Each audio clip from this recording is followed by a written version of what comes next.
조희대 대법원장은 이미 국민으로부터 불신임을 받았습니다. 사법개혁은 검찰개혁과 함께 국민의 불가역적 과제가 되었습니다. 이는 조희대 이하 법관 엘리트들의 자초위난이자 자업자득입니다. 대법원장을 위시한 법원 지도부는 윤석열의 내란에 대하여 어떠한 비판 입장도 표명하지 않았습니다. 지기현 재판부는 전례 없는 계산법으로 윤석열에게 석방의 길을 열어줬습니다.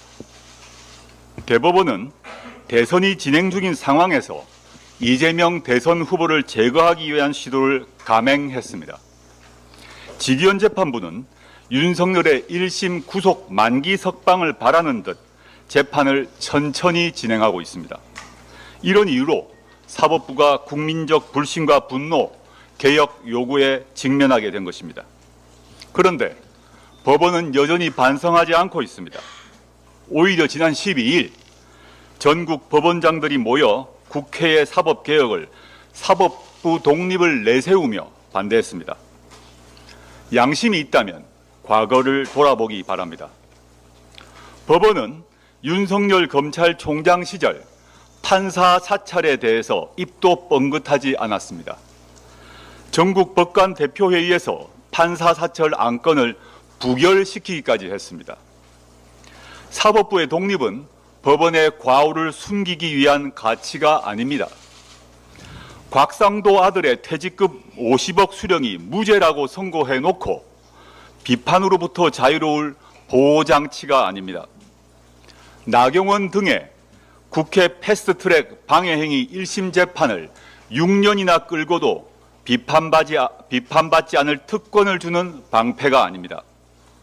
사법개혁은 검찰개혁과 함께 매듭지어야 합니다. 법원을 이끄는 엘리트 집단을 민주적으로 통제하지 못한다면 언제든지 반헌법적 판결이 되풀이될 수 있습니다. 조국혁신당은 조희대 없는 대법원, 지기현 없는 재판부를 만들겠습니다. 첫째, 대선 후보를 제거하려 한 조희대 대법원 전합의체 판결에 대한 특검이 필요합니다. 그 전이라도 공수처는 고발받은 사건을 철저히 수사해야 합니다. 내란 이후 법원이 내란에 협조했는지 여부를 밝히는 결정적 증거가 이 판결 뒤에 숨어 있을지도 모릅니다. 대법원의 유례없는 대선 개입을 이대로 덮고 갈 수는 없습니다. 둘째, 조희대 대법원장은 지금이라도 국민 앞에 해명하고 사과해야 합니다. 그리고 스스로 거취를 고민하는 것이 맞습니다. 이를 거부한다면 국회가 나설 수밖에 없습니다. 조국혁신당은 이미 조희대 대법원장에 대한 탄핵 소추안을 준비해 두었습니다. 셋째, 독립된 감찰기구의 설치입니다. 법관들은 편파적인 재판 진행, 심리 소홀, 재판 지연 등의 행위가 있어도 감찰이나 징계를 받지 않습니다. 반헌법적, 반국민적 재판을 예방하기 위한 적정한 감사는 이루어져야 합니다. 대법원장의 지휘를 받지 않는 독립된 감찰기구를 사법부 안에 설치해야 합니다. 넷째, 법령 개정을 통해 사법 관련 기관을 지방으로 분산시켜야 합니다. 서울에 위치할 필요가 없는 사법기관들을 지방으로 보내야 합니다.